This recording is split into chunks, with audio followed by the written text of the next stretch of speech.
क्या चक्कर है? ये लाल बिंदु बार बार मूव क्यों कर रहा है? आंखों ही आंखों में इशारा हो गया, बैठ बैठ जीने का सहारा हो गया।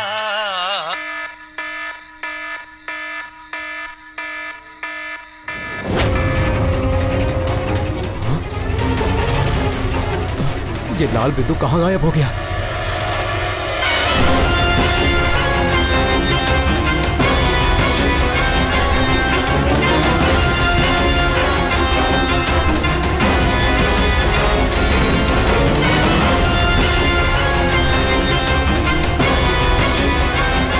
ये जो भी है मेरी तरफ ही आ रहा है।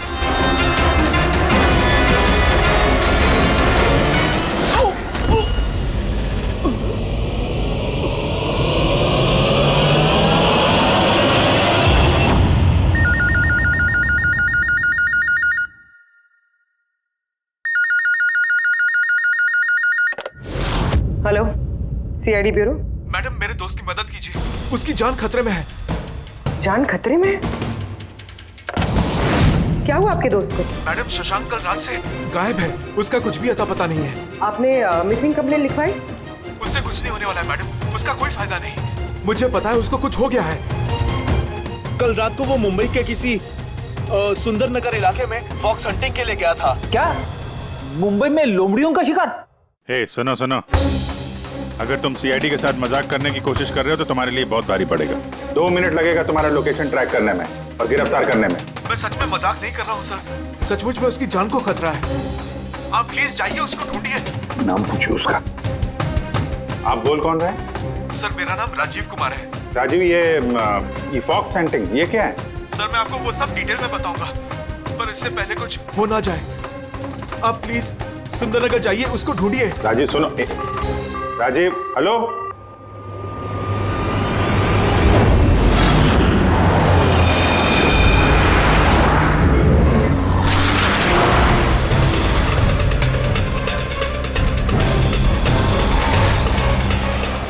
सर 1 मिनट, वो गाड़ी पीछे बिल्डिंग में है सर।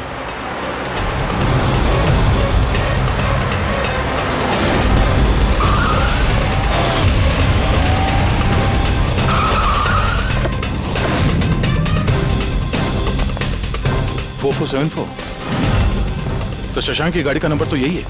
अगर ये शशांक की गाड़ी है तो फिर शशांक भी यहीं पर होना चाहिए।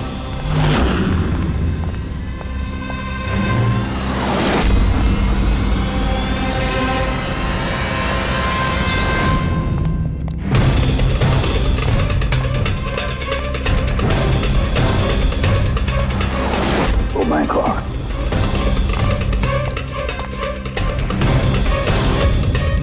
He is dead sir. तो राजू का डर सही निकला।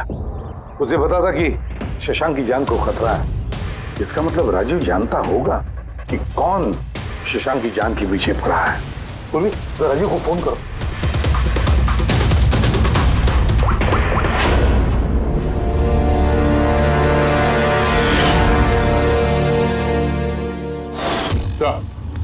हाँ।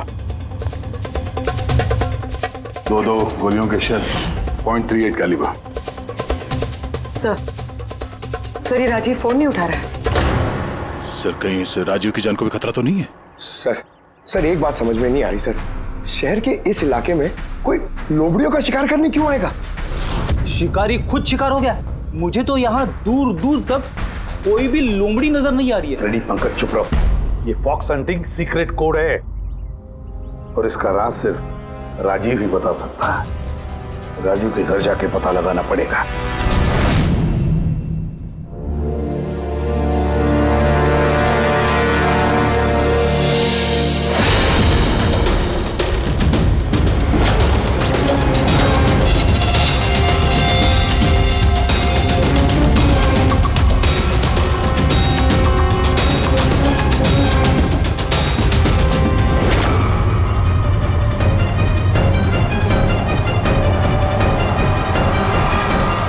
He's dead.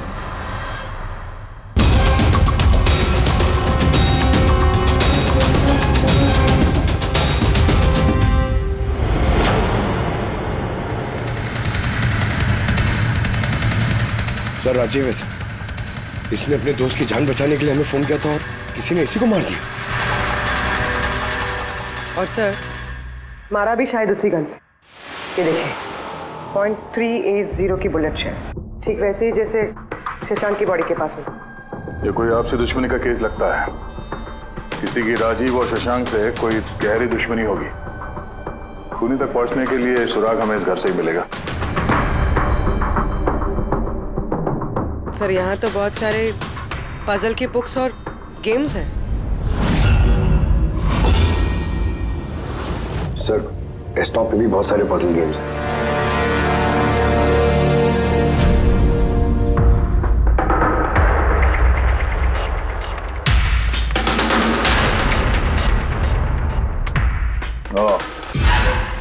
लगता है इस राजीव को पहेलियां सुलझाने का बहुत शौक था। ये देखो, उसके इस लैपटॉप पे ये पजल गेम का वेबसाइट खुला हुआ है। लेकिन सर इस पजल वाली वेबसाइट में है क्या? पूर्वी, लगता है ये वेबसाइट एक ग्रुप की तरह है। ये पजल प्रेमियों का ग्रुप। इस वेबसाइट पे जितने भी मेंबर्स हैं ये सब पहेलियों के शौकीन हैं। ये देखो, यहाँ पे ये पहेलियों के पिक्चर्स डाल रखे हैं और यहाँ पे ये अलग अलग तरह के पहेलियों के खेल के बारे में बात हो रही है। ये क्या? ये शशांक भी इस वेबसाइट का मेंबर था? अरे हाँ सर, लेकिन ज्यादा पुराना मेंबर नहीं था। इसने पिछले महीने ही वेबसाइट ज्वाइन की। सर इसका मतलब वो फॉक्स हंटिंग भी एक पहेली है जिसे सुलझा के ही हमें वो खूनी मिलेगा। हाँ पंकज, और लगता है कि फॉक्स हंटिंग की अगली कड़ी हमें इस शशांक के घर पे ही मिलेगी।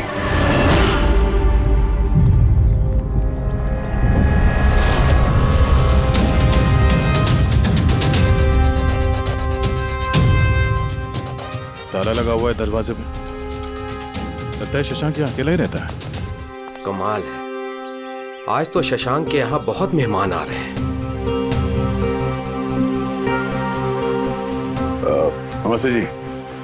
कौन? विकास तुम हो क्या?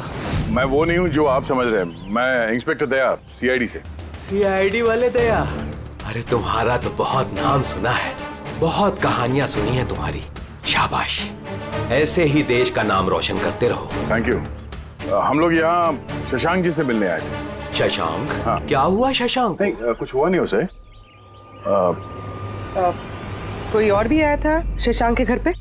हाँ, 20-25 मिनट पहले कोई आया तो था।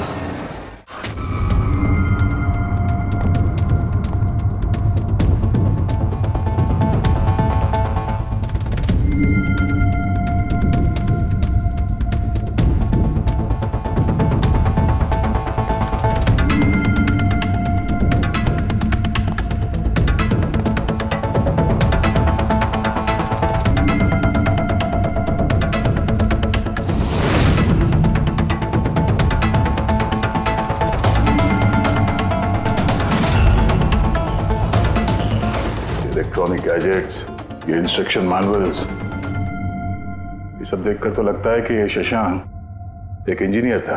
किसी खास तरह के गैजेट के आविष्कार की कोशिश में लगा था ये। हाँ सर, यहाँ पर तो इतने सारे सर्किट बोर्ड्स और ये शॉर्ट वेव रेडियो भी है। ये देखिए।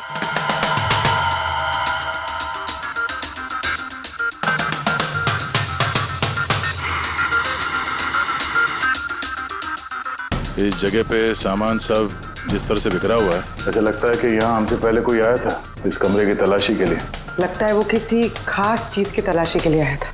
सर कहीं वो आदमी तो नहीं जिसके बारे में वो बता रहे थे कि हमसे पहले आया था? सर कहीं इस घर की चाबी तो नहीं है उसके पास? हो सकता है खूनी के पास शशांक के घर की चाबी हो सकती है, मुमकिन है।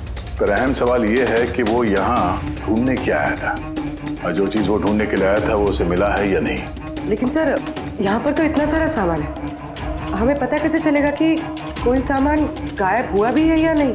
पूरी पहले तो हमें ये पता करना होगा कि राजीव और शशांक की दोस्ती कितनी गहरी थी और ऐसे किस चीज में ये लोग फंसे थे जिसकी वजह से इनकी जान चली गई। सर राजीव और शशांक की तो मौत हो चुकी, हमें कैसे पता चलेगा कि उनकी दोस्ती कितनी गहरी थी? पता चलेगा। पजल वाली वेबसाइट के बाकी के मेंबर से पता चलेगा। तो मतलब कभी तुम रोनी, आशीष और प्रकाश शशांक और राजीव के साथ वेबसाइट पर रेगुलरली बातें करते थे? जी एसएम सर। क्या तुम लोगों को किसी पे शक है कि उसने इन दोनों का खून किया? मालूम नहीं सर। अच्छा ये तो मालूम होगा, ये फॉक्स हंटिंग क्या है? सर आपको फॉक्स हंटिंग के बारे में कैसे पता? जाहिर सी बात है, ये लोमड़ी का शिकार तो हो नहीं सकता। असली बात क्या है ये बताओ। सर मतलब समझाना इतना आसान नहीं है, ये एक लंबी कहानी है। शुरू करो कहानी। सर कुछ 1 महीने पहले ही शशांक हमारी वेबसाइट का मेंबर बना था, पर उसे हमारी तरफ पहेलियों का शौक नहीं था। तो फिर? सर दरअसल उसे अलग अलग तरह के गैजेट्स का शौक था और वो ये दावा करता था कि हमारे सामने एक ऐसी पहेली रखेगा जिसे हम कभी सुलझा नहीं पाएंगे। अच्छा, तो क्या थी वो पहेली? सर उसने खुद का एक शॉर्ट वेव रेडियो बनाया था और अलग अलग तरह के स्टेशंस को चेक करते करते वो एक खास तरह के स्टेशन पे पहुंचा, जिस स्टेशन का नाम था नंबर स्टेशन। Number station? ये इसका नाम तो कभी सुना नहीं। अच्छा, इस पे नए गाने आते हैं कि पुराने गाने आते हैं? अजीब बात तो यही थी सर, उस स्टेशन पर कोई गाने आते ही नहीं थे, सिर्फ और सिर्फ नंबर आते थे सर। ये कैसा रेडियो स्टेशन है जहाँ पे सिर्फ नंबर्स आते हैं? सर नंबर भी हर वक्त नहीं आया करते थे, उनके आने का भी खास दिन और खास वक्त हुआ करता था। सर लगता है इन नंबर्स के बहाने कोई किसी को खास मैसेज दे रहा है, सीक्रेट मैसेज। शशांक ने उनके कई ब्रॉडकास्ट सीजन रिकॉर्ड किए थे और हम लोगों से कहा था कि हम उन नंबरों के तोड़ निकालें ताकि पता चल सके क्या गुप्त संदेश भेजे जा रहे हैं। तो क्या तोड़ निकाला इन नंबर्स का? नहीं सर, उनका तो सर हम तोड़ नहीं निकाल पाए, मगर राजीव ने कुछ दिन पहले बताया था कि उसे इस वेबसाइट के नंबर्स का राज पता चल गया। तो क्या राज था उन नंबर्स का? सर वो तो राजीव ने कभी हमें बताया नहीं सर। हाँ, पर बाद में राजीव और शशांक इस बारे में अकेले में बात करने लगे थे सर। देखो हम फॉक्स हंटिंग की बात कर रहे थे, वो बताओ। फॉक्स हंटिंग ट्रांसमीटर हंटिंग का ही दूसरा नाम है। Transmitter hunting? जब कोई एक खास तकनीक से रेडियो ट्रांसमीटर के लोकेशन को ट्रैक करने की कोशिश करता है तो उसे हमारी भाषा में फॉक्स हंटिंग बोलते हैं। मतलब शशांक जरूर इस नंबर स्टेशन की लोकेशन ढूंढने की कोशिश कर रहा होगा। और कोई तो था जो नहीं चाहता था कि शशांक वो रेडियो स्टेशन पहुंचे, इसलिए उसने उसे मार दिया। आशीष, इन नंबर्स की रिकॉर्डिंग चाहिए हमें, सारी की सारी। तो ये है हमारी सीआईडी टीम। ये इंस्पेक्टर अभिजीत, इंस्पेक्टर सर, देश के सबसे जाबाज ऑफिसर्स को कौन नहीं जानता है? ये लोकेश है, लिंग्विस्टिक्स और मैथमेटिक्स का एक्सपर्ट। भाषाओं और संख्याओं का इतना ज्ञान है इनके पास जो शायद ही और किसी के पास हो। तो लोकेश जी, क्या लगता है आपको ये मोबाइल और इंटरनेट के जमाने में कोई नंबर स्टेशन का इस्तेमाल क्यों करेगा संदेश भेजने के लिए? अभिजीत, ये नंबर स्टेशन का इस्तेमाल बहुत पुराना है। इनफैक्ट सेकेंड वर्ल्ड वॉर में भी कई देश की सेनाएं ये तकनीक यूज करती थी अपने उन एजेंट्स तक पहुंचने के लिए जो दूसरे देशों में थे। हाँ, मानते हैं कि इस वक्त मोबाइल इंटरनेट का जमाना है, पर मोबाइल इंटरनेट से दिए गए मैसेजेस बहुत आसानी से ट्रेस हो सकते हैं। एग्जैक्टली, इसीलिए तो ये वही तरीका इस्तेमाल कर रहे हैं, सेकेंड वर्ल्ड वॉर वाला। अब लोकेश, पता ये लगाना है कि इन संख्याओं के पीछे असली मैसेज क्या है। Sure sir. वैसे ये मैसेजेस कौन सी रेडियो फ्रीक्वेंसी पर आए थे? 3.22 नैनोहर्ट्ज।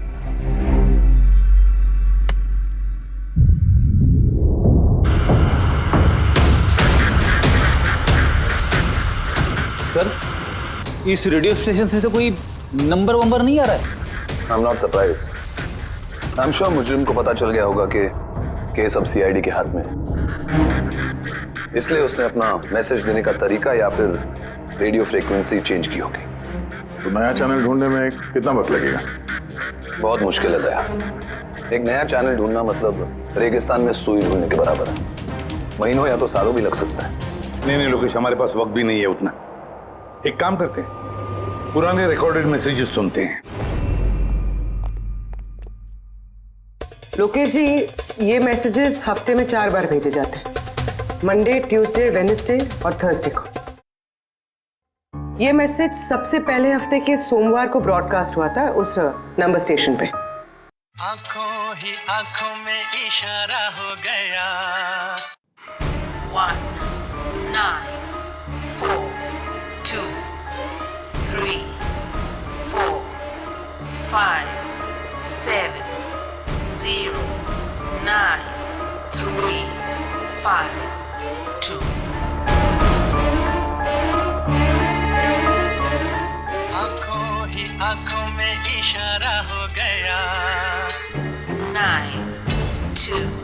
3, 4, 0, 5. आंखों ही आंखों में इशारा हो गया 6, 7, 2, 7, 1, 1. आंखों ही आंखों में इशारा हो गया 5, 2, 1, 8, 0, 7. नो प्लीज टेल मी, ये संदेश चारों दिन एक ही समय पर आए थे कि अलग अलग टाइम पर? नहीं नहीं, एक ही टाइम पे, रात 12 बजे। और फिर हर 2 घंटे बाद इन नंबर्स को रिपीट किया गया था। और इसके अगले हफ्ते के नंबर्स यही थे या दे वर डिफरेंट? नंबर्स तो अलग थे, लेकिन पैटर्न सेम था। मंडे को 13 नंबर्स, ट्यूसडे, वेडनेसडे और थर्सडे को 6 नंबर। इससे साफ जाहिर होता है कि जो मुजरिम है रोज अलग अलग मैसेज भेजते हैं, और ये जो मैसेज ये लोग भेजते हैं वो एक मैसेज 4 हिस्सों में कर भेजते हैं। लोकेश जी, 1 मिनट प्लीज, मुझे कुछ समझ में नहीं आया, आप फिर से समझाएंगे? मैं समझाता हूं, जरा पेपर देना तो।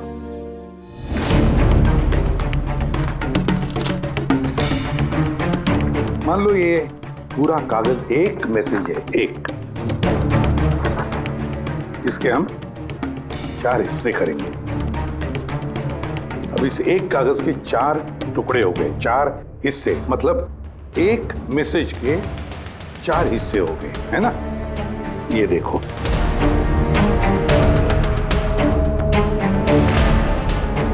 ये रहा मंडे का, ये रहा ट्यूसडे, वेडनेसडे और ये थर्सडे। तब ये सोमवार, मंगलवार, बुधवार और गुरुवार, ये 4 हिस्से जब एक होते तो एक पूरा मैसेज उनको मिलता था, है ना लोकेश? अभी नंबर्स को देखकर क्या लगता है तुम्हें, क्या मतलब है उसका? सर, ये नंबर्स के पीछे छुपा राज जानने के लिए मुझे वन टाइम पैड की जरूरत पड़ेगी। वन टाइम पैड ये क्या है? जैसा कि मैंने आपको बताया, ये टेक्निक वर्ल्ड वॉर 2 में यूज होती थी। उस वक्त हर एक देश अपने स्पाइस को एक वन टाइम पैड देता था, जिससे वो जो कोड्स हैं उनको डिसाइफर कर सके, जो सूचना है उसका मतलब निकाल सके। इसे कहते हैं वन टाइम पैड। तो राजीव और शशांक के हाथ भी ये वन टाइम पैड लग गया होगा, इसीलिए वो एक ऐसी पहेली तक पहुंच गए जो उनके लिए जानलेवा साबित हुई। ठीक है, इस राजीव और शशांक के घर जाके पता लगाना पड़ेगा इस वन टाइम पैड के बारे में।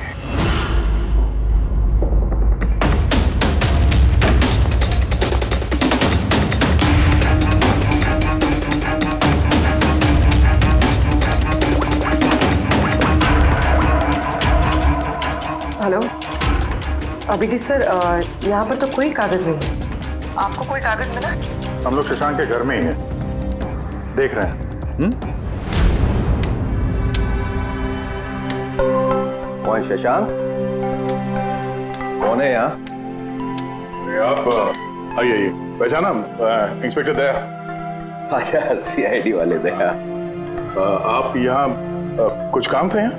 हाँ, वो शशांक मेरी इलेक्ट्रिक केतली लेकर आया था कुछ दिनों के लिए, वही लेने के लिए आया था। पंकज, सर देखो वहाँ पे कोई इलेक्ट्रिक केटल है क्या? सर, ये इलेक्ट्रिक केटल तो शशांक की है, इंटरनेट से मंगाई उसकी, ये बिल है साथ में।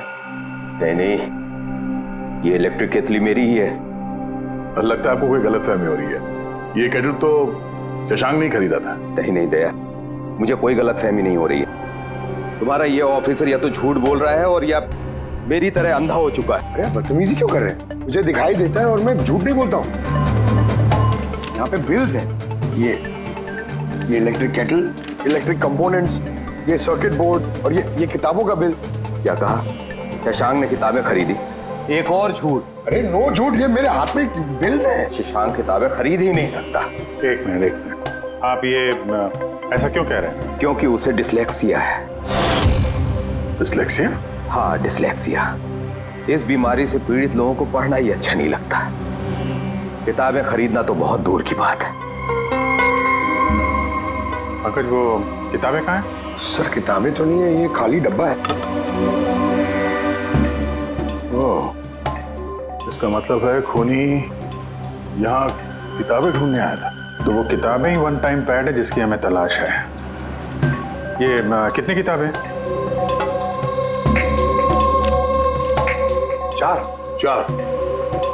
चार हफ्ते के लिए 4 किताबें। कौन कौन सी बुक्स है? तो ये है वो 4 किताबें जो शशांक के लिए ओटीपी का काम कर रही थी। Bye bye son, high like a kite, the great cyber heist, stone age. और इन्हीं किताबों में वो मैसेजेस भी छुपे हैं जो मुजरिम एक दूसरे को भेज रहे थे। सर सोमवार को ये लोग 13 नंबर्स भेजते हैं, यानी इन 13 नंबर्स का मतलब इन किताबों से मालूम पड़ेगा। मालूम पड़ेगा नहीं पूर्वी, मालूम पड़ गया समझ लो। देखो जैसे इंसानों की उंगलियों के निशान, फिंगरप्रिंट्स एक जैसे नहीं होते, किसी के भी एक जैसे नहीं होते, वैसे ही हर किताब का अपना एक ISB नंबर होता है, इंटरनेशनल स्टैंडर्ड बुक नंबर। वो 2 किताबों का एक जैसा हो ही नहीं सकता। और ISB नंबर 13 डिजिट का होता है। किताब के पीछे ये बारकोड देख रहे हो, इसके नीचे लिखा हुआ है। इसे किताब का बारकोड भी कह सकते हैं। वैसे ये नंबर दूसरे तीसरे पेज पे भी लिखा रहता है, ISB नंबर। सर मतलब इन ISB नंबर्स को इंटरनेट पे सर्च करके मुजरिम को सबसे पहले ये पता लगता है कि किताब कौन सी खरीदनी है। एग्जैक्टली। और फिर उस किताब के ISB नंबर से वो लोग अपना सीक्रेट मैसेज ढूंढ लेते हैं। तो जो पहले सोमवार को ISBN नंबर भेजा गया था सर, वो है ये 19423457099352। पूरी जरा चेक करो इन चारों किताबों में से ये ISBN नंबर किसका है।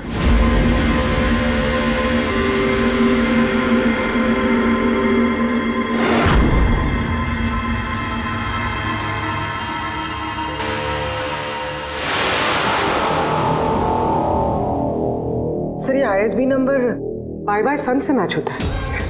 अरे वाह सर, ये तो बहुत आसान है, इसे तो कोई भी समझ सकता है। एग्जैक्टली। इसी तरह हफ्ते के बाकी 3 नंबर भी डिकोड किए जा सकते हैं। मतलब मंडे के दिन का तो उनको सीक्रेट मैसेज का पता चली गया, लेकिन बाकी 3 दिनों में किताब के पेज नंबर से, लाइन नंबर से और वर्ड नंबर से उन्हें मैसेज पता चल जाता है। सर ये ट्यूसडे को आया message 923405, 92 page number 34 line 05 word, मतलब 92 नंबर पेज पे 34 लाइन 5वां वर्ड। ठीक उसी तरह से हर हफ्ते एक नई किताब और एक नया संदेश।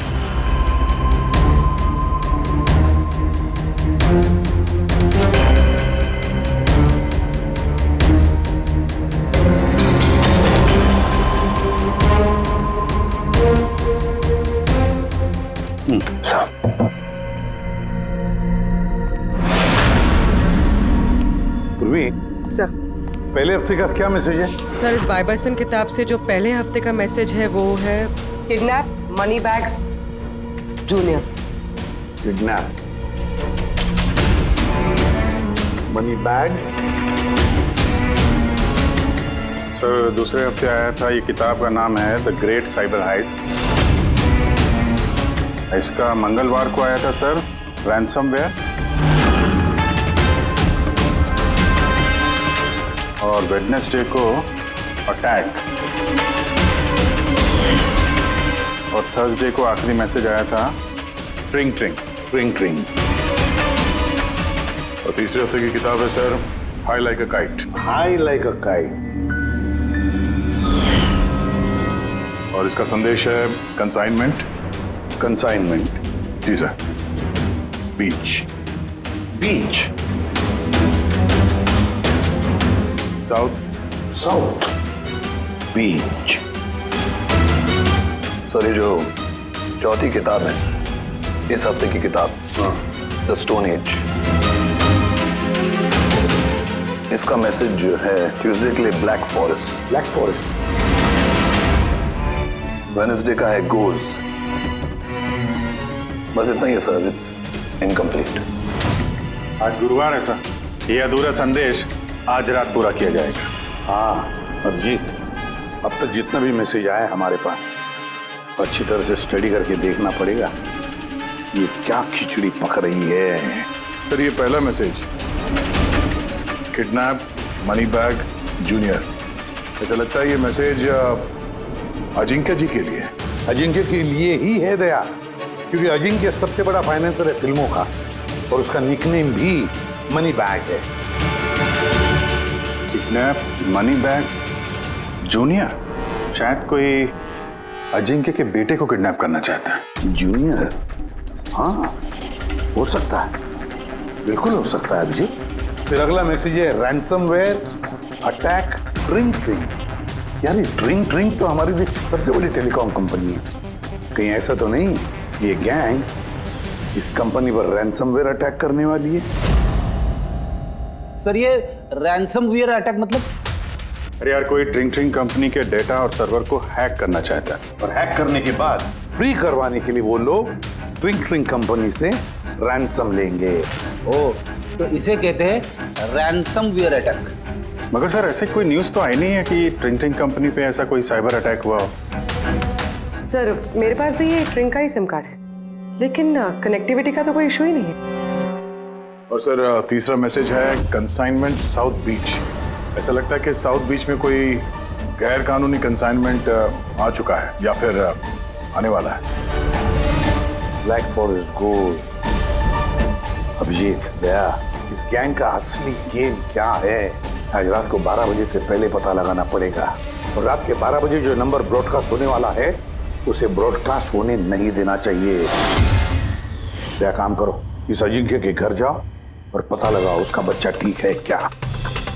अभिजीत ड्रिंक ड्रिंक कंपनी में जाकर उन्हें अलर्ट करो, कहो कि उन पर शायद साइबर अटैक होने वाला है, रैंसम अटैक। और पंकज साउथ बीच जाओ और देखो कोई कंसाइनमेंट आया है क्या, या फिर कोई कंसाइनमेंट आने वाला है क्या, पूरा पता लगाओ। सर मैं कहाँ जाऊँ सर? हम कहीं नहीं जाएंगे, हम तीनों यहीं पर रुकेंगे ये पता लगाने के लिए कि इस गैंग को कैसे पता चला कि शशांक और राजीव ने उनके सारे मैसेजेस डिकोड कैसे किए।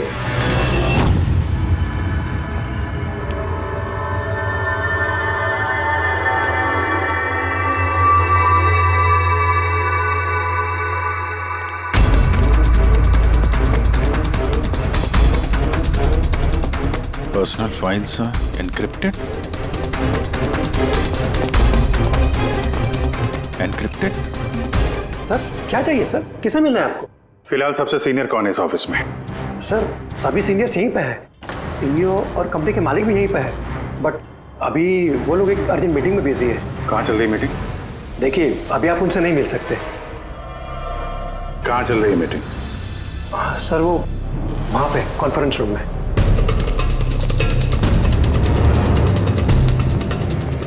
कान खबर नहीं होनी चाहिए इस अटैक की। मीडिया वालों को तो बिल्कुल नहीं तो मार्केट में हमारा नाम खराब हो जाएगा। ये बात बाहर नहीं जानी चाहिए, समझे? Thank you. जिसका डर था वही हुआ, गैंग कामयाब हो गया इस अटैक में। हेलो दया, अब देखते हैं शशांक के बाद और कौन कौन से लोग इस वेबसाइट के मेंबर बने हैं। जो इनमें से कोई एक है जिसने शशांक के बारे में अपनी गैंग को पूरी इंफॉर्मेशन दी है। सर शशांक के साथ 2 लोग जुड़े इस वेबसाइट से, कवि और रोनी। कवि और रोनी, इनकी डिटेल है क्या? देखो सर ये कवि थाने में रहता है और इसकी किताबों की एक दुकान है। कवि की किताबों की दुकान है तो फिर उसके लिए ISB नंबर, मेरा मतलब है इंटरनेशनल स्टैंडर्ड बुक नंबर का इंतजाम करना तो बाएं हाथ का खेल है। और ये रोनी वो क्या करता है? सर रोनी पुणे के कॉल सेंटर में काम करता है। जरूर इन दोनों में से कोई एक है जो शशांक और राजीव की मौत का जिम्मेदार है, और वही अपनी गैंग की नई रेडियो फ्रीक्वेंसी भी जानता होगा। सर अगर हमें इस गैंग की नई रेडियो फ्रीक्वेंसी का पता चल जाए तो एक पावरफुल ट्रांसमीटर से हम उनकी लोकेशन भी जान सकते हैं। लोकेश, रेडियो फ्रीक्वेंसी का बंदोबस्त हो जाएगा, मगर ये पावरफुल ट्रांसमीटर का क्या? सर मेरे कुछ कनेक्शंस हैं, मैं उनसे बात करके हमारे लिए एक ट्रांसमीटर बनवा सकता हूँ। ग्रेट, तो फिर बनवाता। और फ्रेडी, देखो फोन करके पूछो अजिंक्य के बारे में क्या पता चला है। आप कॉफी लेंगे? No thanks. वैसे ये आपके घर के बाहर इतनी सिक्योरिटी हमेशा रहती है या आज कुछ खास बात है? हाँ, ये सिक्योरिटी हमेशा रहती है। आप तो जानते ही हैं फैन लोगों को, कितनी बार ये घर के अंदर घुस आते हैं। क्या नहीं, एक्टर्स के घर के बाहर फैन की भीड़ तो सुनी थी मैंने, मगर एक फाइनेंसर पहली बार सुन रहा हूँ। आपने यहाँ आने की वजह नहीं बताई? अरे हाँ, वो मैं आपके बेटे अजीत से मिलने आया हूँ। अजीत से? मगर क्यों? क्या उससे कोई गुनाह हो गया है? नहीं, बस एक रूटीन इंक्वायरी। मतलब? सॉरी, मैं वो आपको नहीं बता सकता, मैं अजीत को बताऊंगा। अजीत की तबीयत ठीक नहीं है। तबीयत खराब है या वो किडनैप हो गया? किडनैप? What nonsense! देखिए अजिंक्य जी, उन अपराधियों के दबाव में आके आप सीआईडी से झूठ मत बोलिए। हमें खबर मिली है कि एक गैंग है जो आपके बेटे अजीत को किडनैप करना चाहती है। अजीत कहाँ है इस वक्त? वो घर पे ही है। मैं उसे देखना चाहता हूँ अभी। रामो,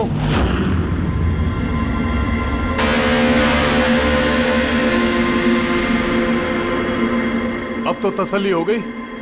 मैंने आपसे कहा था ना मेरा बेटा घर पर ही है, उसकी तबीयत ठीक नहीं है। जाओ बेटा, कमरे में जाके आराम करो। एक मिनट,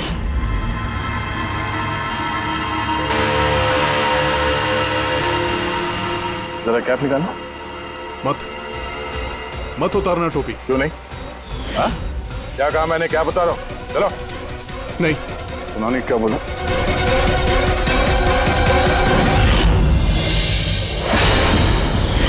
तो तुम्हारे कान को क्या हुआ? हाँ? क्या हुआ क्या ये? आपको इसकी जो किडनैपिंग की खबर मिली है वो बिल्कुल सच है, मगर अफसोस बहुत देर के बाद मिली। इसका किडनैप तो 3 हफ्ते पहले ही हो चुका था। 100 करोड़ रुपए देने पड़े मुझे उस किडनैपर को मेरे बेटे की जान बचाने के लिए। और उन लोगों ने चोट पहुंचाई इसे? उन्होंने पहले ही इसका एक कान काट कर मुझे भेज दिया था और फोन करके कहा कि अगर मैं पुलिस को कुछ भी बताऊंगा तो मेरे बेटे की जान ले सकते हैं वो लोग। I am so sorry. आपके बेटे के साथ जो हुआ वो तो हम बदल नहीं सकते हैं, पर मैं आपसे वादा करता हूँ उन मुजरिमों ने जो किया है उसकी सजा उन्हें जरूर मिलेगी। भगवान के लिए ऐसा कुछ मत करना। अगर उनको पता चला कि मैंने सीआईडी को सब कुछ बता दिया तो मेरे बेटे की जान भी ले सकते हैं। ऐसा कुछ नहीं होगा, मगर आपको हमें पहले ही बता देना चाहिए था। क्या गारंटी है कि ये सब करने के बाद वो किसी और मासूम के साथ ऐसा कुछ नहीं करेंगे? हाँ?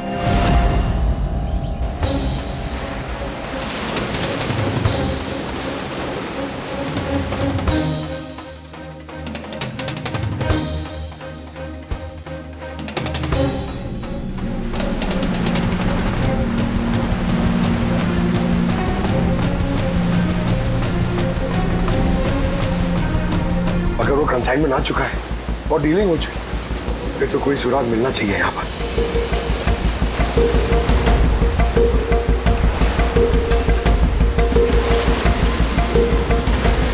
ये निशान कैसे? इन्हें देख के तो लगता है जैसे कि कोई बहुत भारी सामान या डब्बा घसीटा गया है। और कोई सामान तो यहाँ पे नहीं दिख रहा। शायद कंसाइनमेंट ही होगा।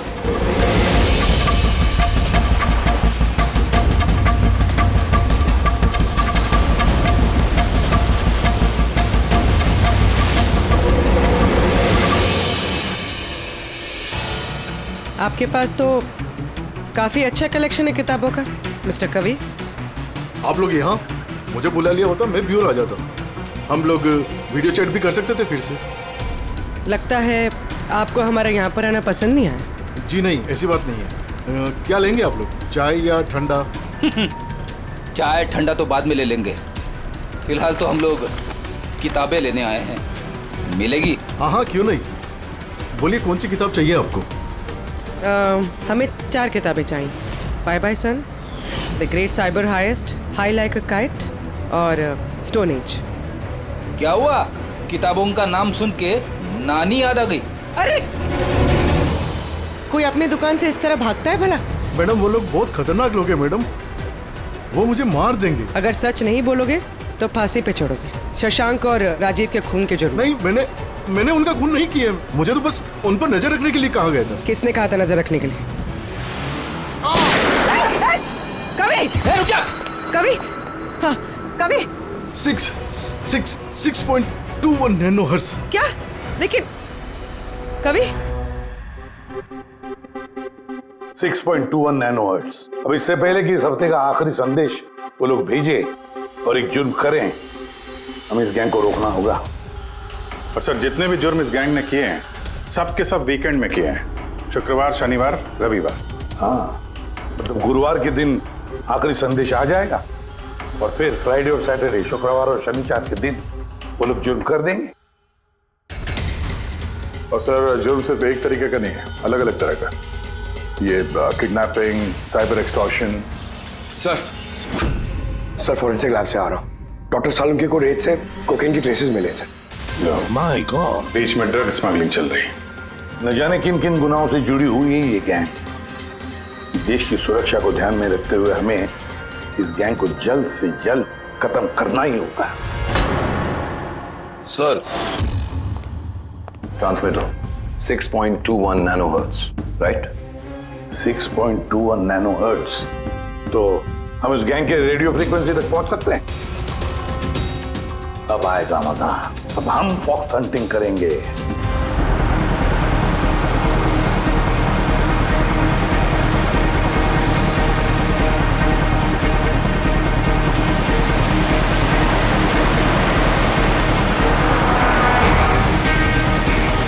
बस सर, यही सिग्नल दिखा रहा है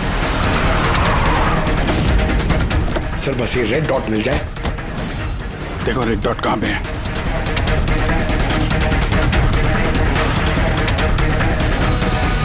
सर 12 बज रहे हैं।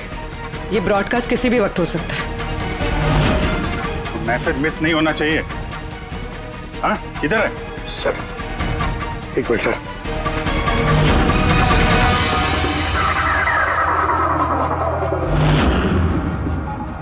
सर, हाँ, एक मिनट सर, इधर है सर। आंखों ही आंखों में इशारा हो गया। 9, 2, 2, 3, 0, 9.